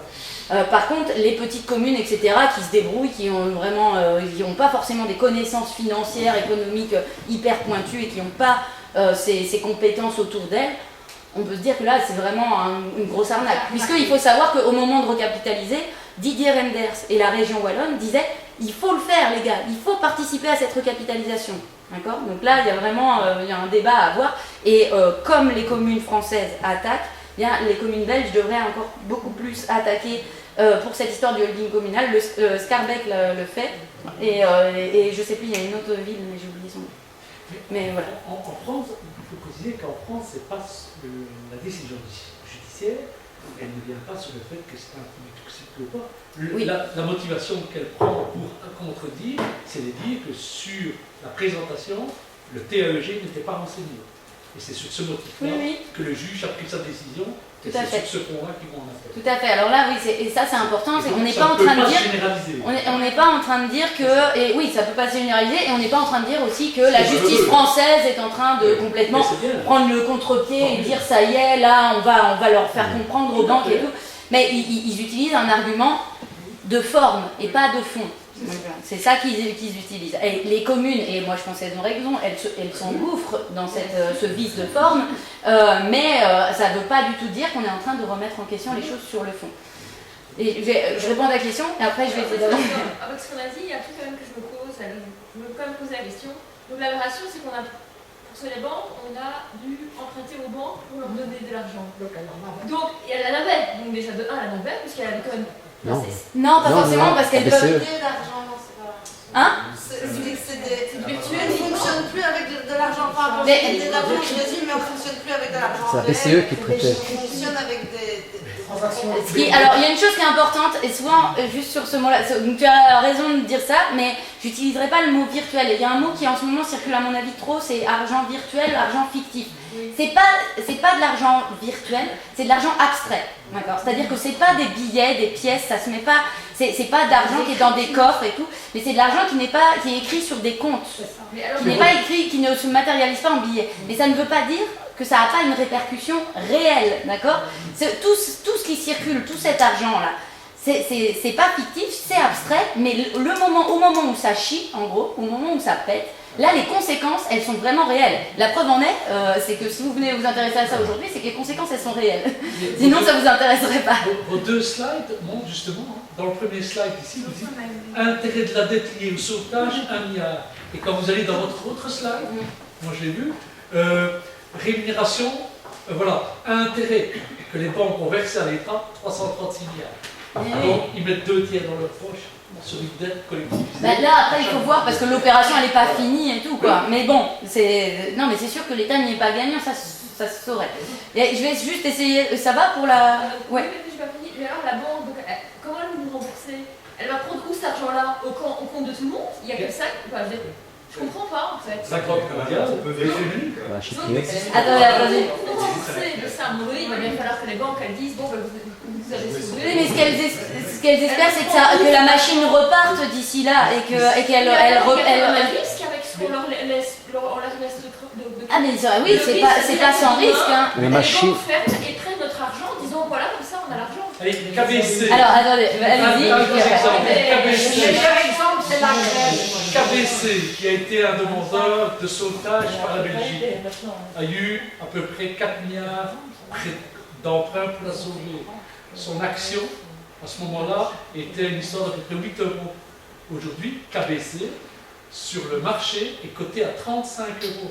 Ce qui veut dire que KBC, on ne va pas dire virtuel, mais en valeur trébuchante, est aujourd'hui 3 fois plus puissant financièrement qu'au moment de la crise. Et qu'est-ce qu'il vient faire? Il vient de rembourser l'État belge pour 3 milliards sur les 4 milliards et demi. Ouais. Donc et alors, c'est notre argent, nous, qu'on fait jouer dans l'économie, qui rapporte à certains au détriment des autres. Mais juste là-dessus, et parce que nous on est en train de monter une petite animation là pour expliquer le fonctionnement des banques et tout, parce que, et c'est clair que là je vais pas pouvoir le faire parce que pareil ça reprend 2 heures pour expliquer ça. Mais juste ce qui est important à comprendre, c'est que oui, ça peut nous retomber sur le coin de la gueule à nous. Et pourquoi? Pour cette histoire que je racontais tout à l'heure, qu'on n'a pas de séparation des banques de dépôt, d'épargne et des banques d'investissement qui peuvent aller jouer cet argent, on va dire, je dis jouer, mais placer, et ça ressemble souvent à jouer, qui peuvent aller jouer cet argent sur les marchés, sur la bourse, etc. Ce qui fait que tant qu'ils gagnent, en gros, leur logique c'est ça, d'accord? C'est, on m'a donné le moyen de jouer, on ne m'empêche pas de le faire, d'accord? Donc je joue, avec des placements de plus en plus risqués, d'accord? J'essaye, c'est un peu le casino, hein. Je tente, je gagne. À un moment, paf, je perds, ok? Eh bien, avant, si cette banque d'investissement, elle perdait, comme elle était séparée de la banque d'épargne, elle perdait et puis point barre, elle faisait faillite et puis c'est tout, c'est fini. Sauf que maintenant, ce qui se passe, c'est que comme il n'y a plus cette séparation, elle dit, si je perds, je vais récupérer l'argent ici, ou du moins, elle va voir les États et elle dit, je vous préviens, si je fais faillite, ça met aussi vos épargnants en faillite, d'accord? Donc en gros, c'est vraiment, ils nous tiennent par la barbichette, quoi. Sauf que si tu avais une réelle volonté politique qui disait, maintenant on sépare, d'accord? Non seulement on sépare, mais en plus, ce qui est permis dans les banques d'investissement, ce sera plus ce qu'on leur permet maintenant, c'est-à-dire de jouer sur tout et n'importe quoi, parce qu'il faut savoir qu'ils spéculent quand même sur les aliments, hein, ils spéculent sur les denrées alimentaires, quoi. Donc il y a eu, il y a quelques années, des émeutes de la faim dans plein de pays, parce qu'il y a des... Excusez-moi, j'allais dire des putains de spéculateurs, je suis désolée, je m'emballe un petit peu. Mais il y a des spéculateurs qui sont en train de jouer avec ces produits et que ça fait monter les cours et que tout simplement, il y a quelqu'un qui est dans un pays pauvre et qui ne peut plus s'acheter de la farine ou de l'huile, quoi. Donc faut voir que ça paraît fou et on se dit mais ils jouent avec, c'est n'importe quoi, on comprend rien. Mais les répercussions, elles sont bien réelles. Ça crée des oui, clairement. Et après j'avance. Je te propose de continuer la présentation. En fonction de ça, de parler un peu de BAL 1, BAL 2, BAL 3. Qu'est-ce que c'est que BAL 1, BAL 2, BAL 3? Alors là, je ne suis pas une spécialiste là-dessus. Ce que je peux vous dire... Oui. Ça veut dire que c'est une volonté un petit peu des États de dire il faut que les banques aient dans leur caisse un certain pourcentage de leur capital. Ce pourcentage, il tourne autour de 10%. Ça veut dire que 90%, elles jouent avec 90% d'argent qu'elles n'ont pas. Qu'elles n'ont pas. Mais c'est abstrait, parce que les conséquences, elles sont réelles. Les États pour faire monter un petit peu ce taux de Je vais quand même proposer qu'on continue un peu la présentation, parce qu'il va être 19h. Oui, c'est clair. Mademoiselle, parce qu'il y a quand même une volonté de dire... Éventuellement, les questions, les garder par après, et de toute façon, on aura l'occasion de se rencontrer encore par la suite dans le cadre de la mise en place de l'audit et d'approfondir certains sujets. Désolée de couper un peu, je sais bien que c'est quelque chose qui prend vraiment au trip, on a envie de dire, on est tous concernés. Mais là, si on pouvait continuer un peu la présentation et garder vraiment les questions de réflexion pour après, ce serait plus facile. Je fais juste un commentaire par rapport à BAL 3 et après je fonce. Juste sur BAL 3, en effet, il y a... Et moi je dirais plus un semblant de volonté politique, parce que j'en ai encore parlé ce week-end avec une ancienne de Dexia, qui bossait assez haut placée chez Dexia, qui est devenue militante au CADTM, et qui bosse maintenant pour Finance Watch, qui est une organisation qui se bat pour la régulation financière. Et eux, ils étudient toutes ces propositions, et ils voient que, clairement, pour le moment, c'est encore rien par rapport à ce qu'il faudrait faire, quoi. Oui, il y a cette volonté, mais pour le moment, et c'est ce qu'elle dit aussi, il y a un lobbying des banques et des financiers de toutes sortes au niveau européen qui est énorme, et au niveau mondial aussi, qui est énorme pour que surtout ça ne change pas. Le lobbying, il est dingue, quoi. Et je pense qu'aller trifouiller là-dedans, ça doit être bien intéressant en ce moment. D'ailleurs, il y a des documentaires qui sortent de plus en plus sur les lobbies à Bruxelles. Je ne sais pas si vous avez vu Bruxelles Business, il y a plusieurs documentaires qui sortent là-dessus. Mais donc, faut pas négliger ça, quoi. Ça a une importance capitale qui fait qu'on ne comprend pas pourquoi on a des grands effets d'annonce Et puis petit à petit, on se rend compte que quand on voit le projet de loi, au final, il n'y a plus rien dedans, quoi. Ça ne ressemble plus à un projet de régulation de la finance. Mais en effet, il y a quelques projets, il y a quelques politiques qui ont une réelle volonté, qui font des rapports où ils expliquent vraiment ce qu'il faudrait faire, mais pour le moment, c'est pas du tout appliqué, malheureusement. Alors, juste pour revenir sur une dernière chose pour laquelle monsieur Renders est bien optimiste, et là encore, je suis désolée, c'est un peu dédoublé, et ça, c'est quelque chose qui nous pend bien au nez, c'est qu'en plus, ces banques, et notamment Dexia, on leur a accordé des garanties, d'accord? Qu'est-ce que ça veut dire, ce bazar? C'est-à-dire que ces banques, pour pouvoir se financer, en gros, eh bien, elles allaient tellement mal, d'accord, qu'elles avaient besoin d'un garant qui a l'air sérieux, quoi. Un peu comme vous êtes étudiant, vous voulez un code, on demande aux parents d'être garant pour dire au cas où ils ne puissent pas rembourser, on a quelqu'un qui a des revenus derrière, etc. Et les banques, elles ne trouvent pas mieux que de dire le meilleur des garants, et c'est vrai, hein, c'est l'État. Et c'était la condition pour que des banques comme Dexia, BNP puissent continuer à se financer, parce qu'on ne leur faisait plus confiance, d'accord? Eh bien, notamment, donc on ne va pas s'attarder trop sur les autres, mais notamment pour Dexia, là on était en 2011, on était à 54 milliards, maintenant ça a baissé un peu, on est aujourd'hui à 45 milliards, qui est garanti. 45 milliards, ça fait encore à peu près 12% du PIB, d'accord? Qu'est-ce que ça veut dire ça? Ça veut dire qu'à tout moment, si Dexia dit « je suis en défaut de paiement, je ne peux plus continuer, j'ai plus de liquidité » ou n'importe quelle raison qui peut la mettre en faillite, eh bien, à ce moment-là, l'État est garant. Et c'est même incroyable parce que c'est sur première demande, d'accord? Il suffit d'une petite signature et c'est 45 milliards, paf, qui part là-bas. Okay? Donc ça, là-dessus, le CADTM et Attaque Liège et Attaque Bruxelles ont porté un recours devant le Conseil d'État pour dire que c'est pas possible d'avoir fait ça. Et là, c'est pareil, on utilise plutôt un vice de forme, c'est-à-dire que ça a été fait par un gouvernement en affaires courantes et qu'à aucun moment on a consulté les parlementaires.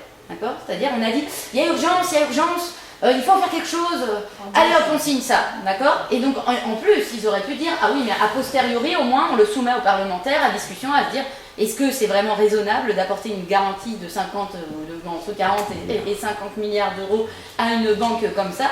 Il n'y a aucun moment, ça a été remis en question. Donc c'est pour ça qu'on a porté ce recours en annulation, qui est appuyé aussi par deux parlementaires écolos, enfin une écolo, une brune, donc ça apporte beaucoup de crédit puisque c'est elles qui sont directement en fait à qui ça porte directement préjudice. C'est des parlementaires qui n'ont pas été à qui on n'a pas posé la question en gros, et donc on attend de voir. Sur combien? Ah oui, on a demandé à tout le monde, hein, mais, enfin pas au parti d'extrême droite, mais sinon on a demandé à tout le monde. C'est quand même révélateur, hein. 2 sur combien de parlementaires? Ça veut dire que tous les autres sont d'accord. Implicitement. Après, ils ne peuvent pas être tous au four et au moulin. Mais en effet. Le MR est d'accord. Le MR est sûrement d'accord avec ça.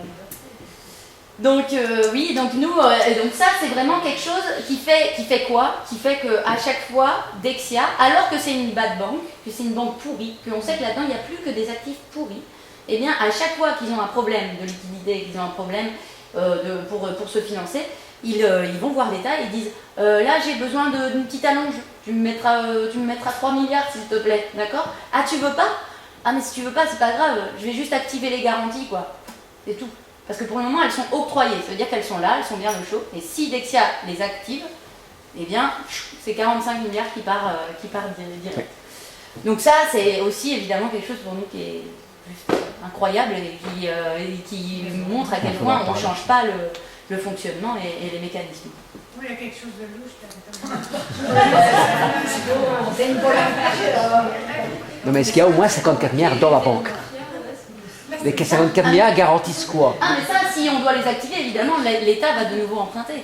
Non, mais je veux dire, ils garantissent quoi? Les emprunts toxiques là. Est-ce que c'est 54 milliards d'emprunts toxiques qu'il y a dedans? L'État s'est porté garant que si la banque a un défaut de paiement, c'est l'État qui payera. Mais donc c'est ça la Tu augmenteras la débit comme ça. C'est ça. Donc c'est ça qui est encore plus. Qu'est-ce qu'on attend pour la couler cette banque? Il y a possible Voilà, ok. C'est comme quelqu'un qui fait un emprunt, en particulier, à qui on demande un garant. Mais ces personnes-là, On en attend encore qu'on laisse couler cette Le banque. En fait. principal président, c'est le garant. Elle dérange qui si on la laisse couler cette banque? Elle dérange qui si on la laisse couler cette banque? Mais moi, camarade, à moi en premier. Non, non, on supprime ce truc-là. Mais si on fait couler avec les garanties d'État qui ont été données, je vais devoir payer. Je parle Oui, hors garantie. c'est Je parle hors pour garantie. ça qu'au CADTM, on dit qu'il faut annuler ces garanties. Voilà. Et qu'une fois que ces garanties sont annulées, Alors, on la laisse couler. Voilà, D'accord. c'est ça. Après, évidemment, dans Dexia, ce qui est délicat dans Dexia, c'est qu'il y avait des petits actionnaires, il y a Arco, il y a donc le pilier chrétien, etc. Il y a des gens qui ont des billes à perdre. Et là, nous, ce qu'on dit aussi, c'est qu'il faut voir, dans une mise en faillite, il faut toujours...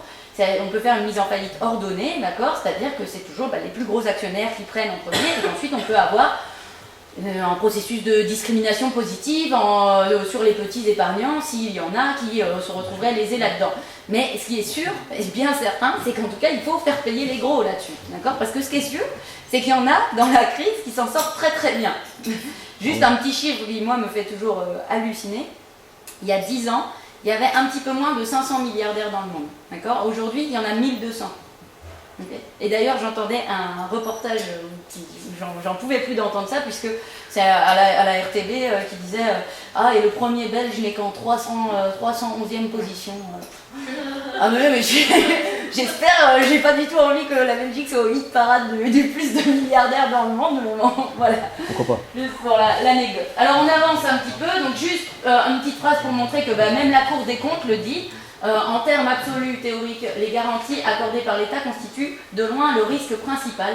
La probabilité de concrétisation effective des risques est toutefois particulièrement malaisée à évaluer, étant donné qu'ils dépendent aussi du contexte international et de l'évolution future de la crise financière.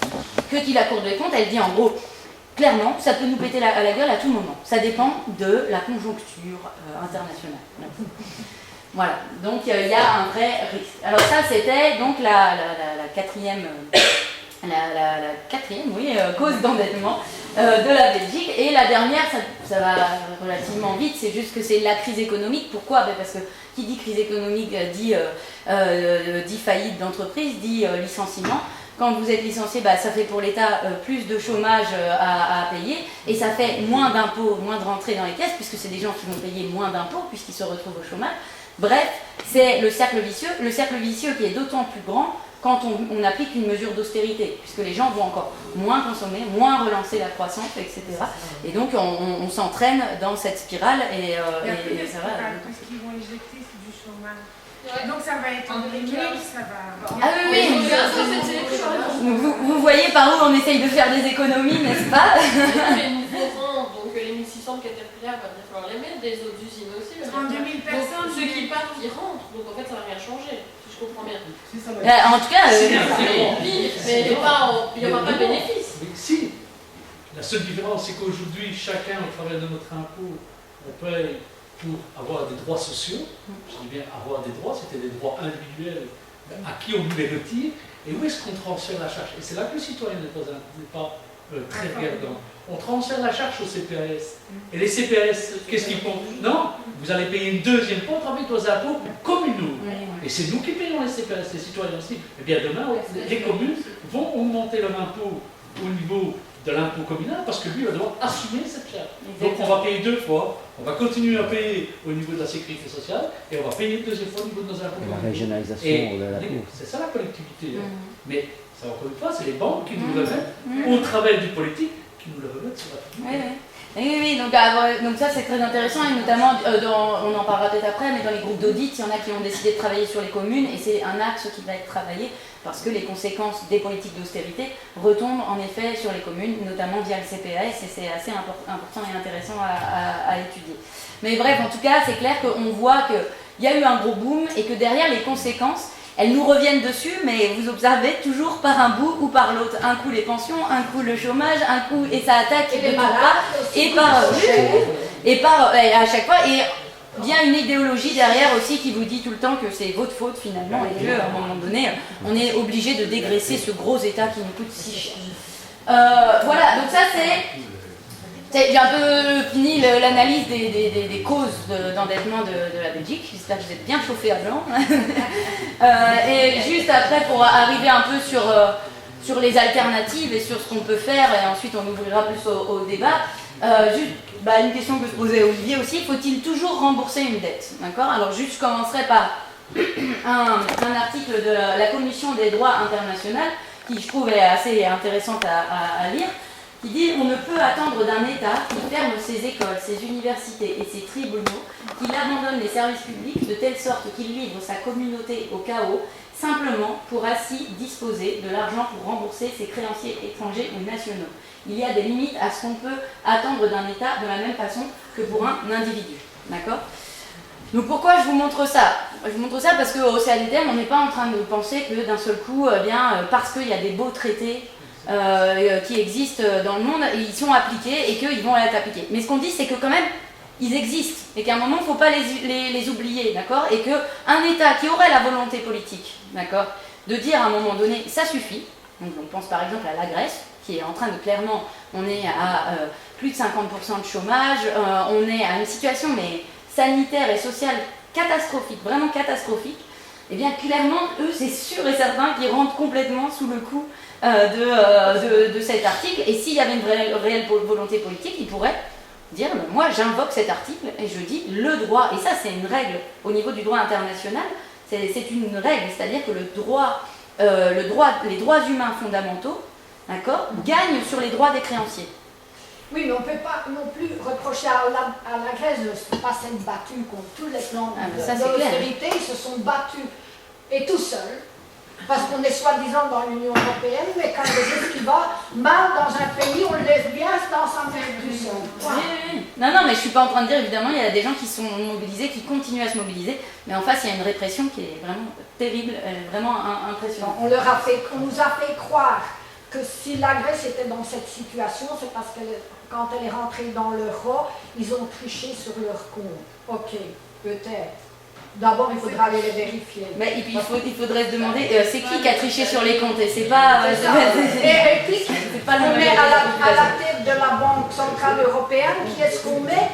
Un financier, un banquier qui vient de Goldman Sachs. À la tête de la Grèce, un pareil, à la tête de l'Italie aussi. Alors, ils nous prennent vraiment pour des cons. Oui. Tout à fait, ça me semble très pertinent. En effet. Alors, pour avancer, parce que, oui, parce que moi, en fait, j'aimerais bien prendre le train de 20h, parce que j'habite un petit peu loin, à Liège, ça fait une petite trotte, mais du coup, pour avancer sur faut-il toujours rembourser ces dettes, il y a plusieurs articles de loi ou des traités internationaux qui permettent, comme je vous ai montré celui-là, de dire que, eh bien, non, on ne doit pas toujours rembourser une dette. Après, on peut invoquer plusieurs choses. Il y a le concept de la dette odieuse. Alors nous, on ne rentre pas forcément trop en Belgique là-dedans, mais si ça vous intéresse, il ne faut pas hésiter à creuser. Vous allez voir CADTM, dette odieuse. Et, c'est un concept qui est surtout utilisé pour les pays du Sud, c'est des pays qui sont sous dictature. Et donc on l'invoque quand même pour l'Europe, parce qu'il ne faut pas oublier que la Grèce, le Portugal et l'Espagne ont connu des dictatures il n'y a pas encore si longtemps que ça, et qui sont encore en train de rembourser des dettes qui ont été contractées par des francos, par les colonels, etc. Donc nous, c'est aussi pour ça qu'on invoque ce principe, cette doctrine. C'est une doctrine de la dette odieuse qui a été invoquée à plusieurs reprises dans l'histoire, et on pourrait, si une volonté politique était là, de nouveau le faire. Alors après, il y a des dettes qui peuvent être illégales, et ça, notamment dans d'autres cas, on l'a vu, celle-là c'est pareil, c'est un peu plus regarder des vices de forme, etc., que vraiment le fond. Et puis il y a le concept que nous on essaye au maximum de pousser, de mettre en avant, de dette illégitime, et sur lequel, alors il y a une petite brochure qui est à l'arrière qui s'appelle Le droit devant, qu'on vient de réaliser il y a quelques mois, et qui reprend toute une série d'arguments juridiques, de traités internationaux qu'on pourrait invoquer pour dire qu'une dette est illégitime, d'accord? Notamment, il y a un article qui dit en gros que si on voit qu'une dette, contracter une dette n'a pas permis, n'a pas servi à la majorité de la population, eh bien on peut estimer qu'elle est illégitime et ne pas la rembourser. Donc vous voyez que je viens de vous présenter 5 points, du moins 4, sur lesquels on peut se dire que c'est pas légitime. Donc rien que là-dessus, on peut se dire, en invoquant ça, qu'une partie, voire une grosse partie de la dette est illégitime. Pourquoi j'ai une grosse partie de la dette? Parce que si on regarde que depuis 1980, en fait, c'est notamment via une politique fiscale injuste qu'on a commencé à s'endetter et que ça a pris de l'importance, mais on peut se dire à un moment donné, cette politique fiscale était injuste et donc on refuse de payer la dette qui découle de ça.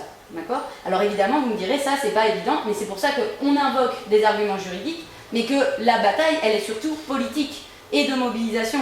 C'est-à-dire qu'aujourd'hui, il y a plein de gens qui vont vous dire, et M. Renders en premier, qui va vous dire, mais écoutez, c'est complètement ridicule, vos arguments, ça n'a absolument pas de poids. Sauf que des lois, il ne faut pas oublier que des lois, ça se fait et ça se défait, d'accord? Et que ça, c'est en fonction de qui on met au pouvoir et de la mobilisation qu'il y a en face. Si à un moment donné, je sais que c'est pas évident, hein, on hésitait à renverser et à changer le rapport de force, eh bien, on pourrait très bien estimer que cette dette est illégitime et qu'on ne rembourse pas les créanciers, ou du moins les créanciers les plus aisés qui profitent de cette situation et qui ne rapportent rien en fait à la majorité de la population. Alors juste pour dire, finalement, et si on arrêtait de payer, qu'est-ce qui se passerait, d'accord?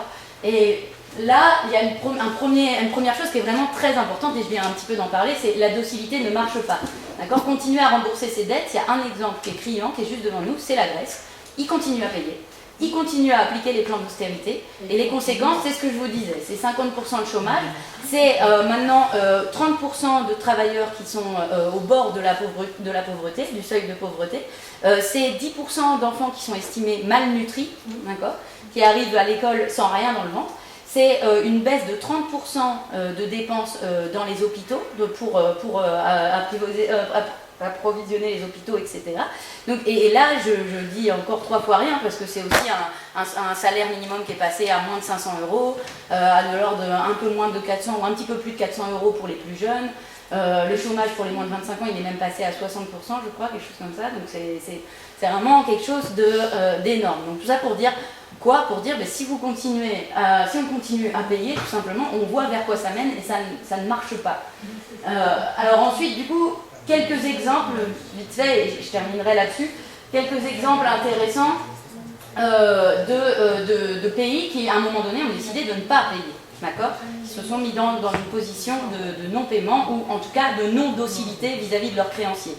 Quelques exemples, on a l'Argentine qui est assez connue, donc c'était en 2001, il y a eu une énorme crise, notamment ils étaient dans une situation délicate et le FMI a refusé de faire un énième prêt et là ils se sont retrouvés complètement coincés et qu'est-ce qu'ils ont fait? Ils ont fait comme à Chypre en fait, en gros ils ont dit à la population qu'ils n'avaient plus accès à leur compte en banque. Il y a eu des révoltes énormes et en l'espace de quelques jours, semaines, je ne sais plus exactement, c'est 3 présidents qui se sont relayés, d'accord? Il y en a un qui s'est barré carrément en hélicoptère parce qu'il avait un petit peu le feu au cul et le trouillomètre à 0. Bref, en tout cas, ça chauffait sévère jusqu'à ce que le énième président qui arrive dise, moi je fais une suspension de paiement de ma dette extérieure, d'accord? C'est la plus grande suspension de paiement de l'histoire, parce que ça représentait 100 milliards $. C'était pareil, une grosse suspension de paiement. Il a dit, moi je ne paye plus, on verra ce qui se passe. Pour le moment, moi je ne suis plus en capacité. Donc, qu'est-ce qui s'est passé? Alors d'abord, dans un premier temps, il y a toute la communauté internationale qui a dit, mais c'est un scandale, c'est n'importe quoi, vous ne pouvez pas faire ça. Si vous faites ça, on va arrêter d'échanger avec vous, on va arrêter de commercer avec vous, etc. etc. Sauf que ce qui est bien dans une société capitaliste, par contre, c'est que vous avez toujours un capitaliste qui est prêt à aller investir, même là où on dit que c'est mal et qu'il ne faut pas... Bref, en tout cas, l'Argentine, ils ont toujours trouvé des clients, d'accord? Et c'est un pays qui exporte beaucoup, donc ça c'était quand même, c'est vrai, une chance. Et ils ont continué à commercer, et quelques années plus tard, ils ont renoué avec la croissance. Donc je ne suis pas en train de faire l'apologie de la croissance, je crois que c'est quelque chose qu'on pourrait aussi discuter, remettre en question. Mais c'est l'indicateur qu'on nous propose pour le moment, ils sont remontés à du 7-8% de croissance pendant plusieurs années. Donc ça a marché, et qu'est-ce qui s'est passé au niveau de la dette? Ce qui est intéressant avec les suspensions de paiement, c'est que quand vous arrêtez de payer, d'un seul coup, les créanciers ils sortent du bois, d'accord? Je vous disais, pendant longtemps, ils échangent sur le marché secondaire et tout, et donc on ne sait pas exactement qui sont les créanciers. Sauf que quand vous arrêtez de payer, oula, ils sortent du bois, ils disent, les gars, j'ai mon papier moi, faut me rembourser là, ça suffit maintenant les conneries. Et évidemment, ils viennent à un bout d'un moment négocier. D'accord? Et ça a été le cas en Argentine, ça a été le cas de la Pologne qui à un moment donné a fait une suspension de paiement parce qu'ils sont venus négocier. Alors au début, souvent les créanciers, ce qu'ils vous proposent, ils disent je peux vous faire un rééchelonnement si vous voulez. D'accord? C'est-à-dire vous deviez me rembourser sur 20 ans, allez, je vous dis vous pouvez me rembourser sur 30 ans. D'accord? Tranquille quoi, je suis sympa. Là, l'Argentine, ils ont dit non merci, ça va, très peu pour moi. Après, souvent, ce qu'ils proposent aussi, c'est des baisses de taux d'intérêt. Ils disent, ok, d'accord, on rééchelonne et puis on baisse les taux d'intérêt. C'est quand même intéressant, on peut négocier. L'Argentine, ils ont dit, non, merci, c'est très gentil. Et ce qu'a proposé finalement l'Argentine, c'est qu'ils ont dit, ok, je te propose que ton titre, ton papier, il vaut plus 100, d'accord, il vaut 40. C'est à prendre ou à laisser. Je te rembourse ça, le reste, tu peux t'asseoir dessus. Ce qui s'est passé, c'est qu'il y a 76% des créanciers qui ont dit, bah d'accord. C'était ça ou rien. C'est ça ou c'est rien? Bah d'accord. Ok. Alors je pourrais aller plus loin, mais je ne vais pas aller beaucoup plus loin, mais juste vous dire que là-dessus, par contre, il y a une toute petite catégorie de pourris, d'accord, qui s'appelle les fonds vautours. Ok, vous en avez peut-être entendu parler. Ça, c'est la petite catégorie de pourris. Eux, qu'est-ce qu'ils ont fait? Eux, ils ont dit, ok, non, on ne fait pas partie, on n'accepte pas l'accord, d'accord. Et maintenant, ils vont devant les tribunaux qui sont plutôt favorables aux droits des créanciers. Et ils disent, l'Argentine me doit cet argent, mais pas 40, 100, ce qu'il y avait écrit sur le papier au début. Et ils viennent essayer de plumer l'Argentine. Et c'est là, en ce moment, il y a un rapport de force, puisque les fonds vautours viennent à droite, à gauche, et essayent de récupérer leur argent comme ça. Mais l'Argentine, pour le moment, reste très ferme et dit, je ne rembourserai pas 1 centime à ces fonds vautours. D'accord? Donc ça, c'est... on va peut-être pas approfondir là-dessus, parce que c'était un peu un détail, et j'en touche un mot, parce que c'est dans l'actualité, et vous voyez des articles là-dessus, donc si jamais vous voulez, il y a aussi pas mal d'articles, notamment au CADTM, et plein d'organisations qui analysent ça. Le deuxième exemple, qui est pour nous aussi très intéressant, c'est l'Équateur. Donc l'Équateur, en fait, suite à des gros mouvements sociaux, eh bien, en 2007, c'est Rafael Correa qui a été élu. Donc c'est un mec relativement progressiste, on ne dit pas qu'il est parfait, d'ailleurs il vient d'être élu, il fait certaines choses avec lesquelles nous on n'est pas d'accord, mais quand même si on doit le comparer avec la plupart de ceux qui sont élus en Europe actuellement, il est quand même sacrément plus progressiste qu'eux. Et quand il est arrivé au pouvoir en 2007, il a dit voilà ce que je propose, c'est que pareil, je fais une suspension de paiement et moi je vais faire un audit de la dette, d'accord? Donc il a fait une commission, il a proposé une commission d'audit dans laquelle il a demandé à des fonctionnaires, mais aussi à des membres d'ONG, de mouvements sociaux, etc., de participer. Donc dans ce cadre-là, Éric Toussaint, le président de notre structure, il a participé à la commission d'audit de la dette d'Équateur. Alors lui, pour rentrer aussi un peu dans le détail, ce qu'il a fait, c'est qu'il était assez malin, le père Correa. Il a dit, la commission, elle va bosser pendant 8 mois, d'accord? Et pendant ces 8 mois, à chaque fois qu'il faisait des conférences de presse, etc., il disait, je vous préviens, si la commission d'audit, elle dit que la dette, elle est légitime et qu'il ne faut pas la payer, je ne payerai pas. Qu'est-ce qui se passe pendant ce temps? Du côté des marchés secondaires, le fameux marché de la brocante dont je vous parle depuis tout à l'heure, qu'est-ce qui se passe là-bas? Tout le monde a les pétoches à mort. Tout le monde veut surtout refourguer ce bout de papier qu'ils ont qui est un titre de la dette équatorienne. Ils disent ah non, j'en veux plus. Qu'est-ce qui se passe quand plus personne n'en veut? Le prix, il baisse. D'accord? Donc le prix a chuté, et pendant ce temps-là, Correa, il a appelé une banque française, qui sont par ailleurs des pourris, Lazare, je crois que c'est, et il a dit, maintenant je te donne un contrat, c'est que tu vas m'acheter sur le marché secondaire ces titres de la dette, qui sont hyper bas, d'accord? Et quand la commission d'audit a fini son travail, elle a dit qu'il y a une partie qui était illégitime, donc nous on était pour dire carrément qu'il ne paye pas. Mais bon, lui il a utilisé ce truc un peu... qui est quand même rigolo, il a joué avec les règles du marché en fait, tu vois. Il est allé voir et il a dit je rachète, et après une fois que la commission est sortie, il a dit je vous préviens, de toute façon moi j'en détiens une grosse partie que j'ai acheté à très bas prix, donc pour les autres qui en détiennent, ben pareil, j'ai une proposition, vous les prenez à 30% de leur valeur et puis sinon vous oubliez, c'est fini quoi. Ils ont fait ça, ils ont fait 7 milliards de dollars d'économies. Alors ça peut paraître très peu, mais l'Équateur c'est un tout petit pays. Et 7 milliards d'économies, de dollars d'économies pour eux c'était énorme. Et c'est de l'argent qui a été réinvesti dans les secteurs du social, de la santé, etc. Et le dernier... Sa femme est belge. Sa femme est belge. Oui, il a fait ses études, on m'a dit à Louvain-la-Neuve, je crois, et il a rencontré une jeune demoiselle à l'époque, j'imagine, qui est toujours sa femme. Et enfin, le plus proche, c'est l'exemple de l'Islande. Alors là, je ne vais pas rentrer dans le détail, mais en gros, eux aussi, ils avaient une sacrée économie super financiarisée, d'accord. Et il y a notamment des des banques qui ont, dont une qui s'appelle Landbaski, je crois, comme ça, qui ont carrément externalisé, ils sont allés proposer des portefeuilles et des choses risquées à des Anglais, des Hollandais, etc. Ouais, je crois que c'était surtout des Hollandais et des... Je crois que c'est en majorité, mais je dis pas qu'il y avait peut-être un peu d'autres aussi. Danois. Le bazar, évidemment, avec la crise, s'est cassé la gueule, puisque ça reposait sur des montages financiers très risqués, un peu comme, et qu'ils avaient certains investis dans les subprimes, etc. Bref, ça a coulé. Et ça a coulé, et on a dit, du coup, l'État islandais a nationalisé la banque, et c'était à eux de payer 3,9 milliards d'euros. Donc juste pour le dire comme ça, l'Islande c'est 350 millions de personnes à peu près, d'accord ? C'est pas beaucoup, hein. Donc 3,9 milliards d'euros pour eux, ça représentait quelque chose de l'ordre de 100 euros pour chaque habitant, 100 euros par mois à donner pendant 8 ans. D'accord ? Autant vous dire qu'ils étaient un peu énervés par la colère. Et donc chaque semaine, ils allaient devant le Parlement et ils allaient dire non, on ne veut pas rembourser cette dette, ça n'est pas notre dette. Ils sont allés, et là, je pense que c'est là qu'on voit aussi la différence en termes démocratiques, parce qu'ils étaient pas aussi déterminés que les Grecs, hein. Ils y allaient juste avec des casseroles comme ça, il n'y avait pas des masses de répression, mais ils ont un système qui fait qu'au bout d'un moment, si vous arrivez avec une pétition, etc., eh bien, vous pouvez avoir accès à un référendum, et donc il y a eu un référendum. Ils ont voté, ils ont dit non, à plus de 90%, on ne veut pas payer cette dette. Alors après, le président, il a fait un petit subterfuge, machin, il a dit non, on va changer un peu la loi.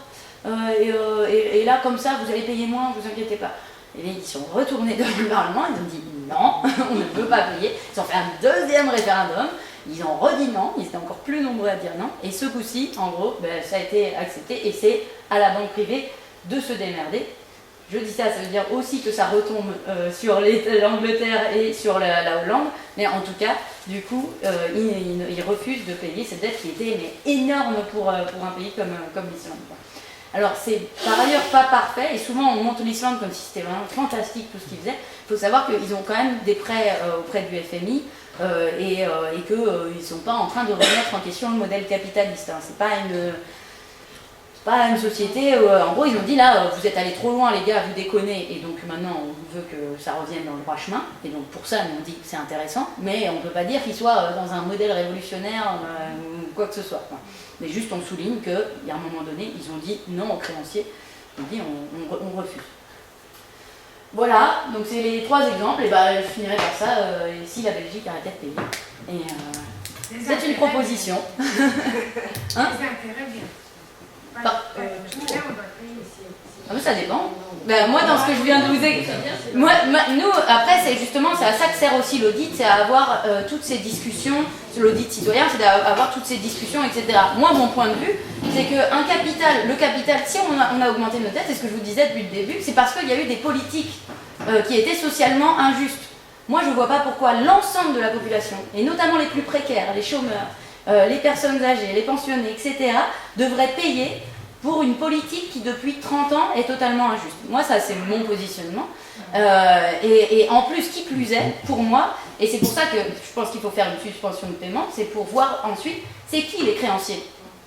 Parce que si à un moment donné, celui qui détient un titre de la dette, il a 6 piscines, d'accord ? Ma priorité entre le rembourser lui qui a 6 piscines ou payer les chômeurs et les pensionnés, etc., mon choix, personnellement, il est vite fait. Ça n'empêchera pas de manger. En fait, la Belgique, pour appliquer ça, doit sortir de l'euro, sortir de l'Europe, sinon c'est impossible. Il faut sortir de l'euro, sortir de l'Europe. C'est aussi pour ça qu'on essaye de mettre en place un audit dans chaque région. Donc il y a Châtellerault, Namur, c'est en train de se mettre en place un peu partout, en tout cas au niveau wallon.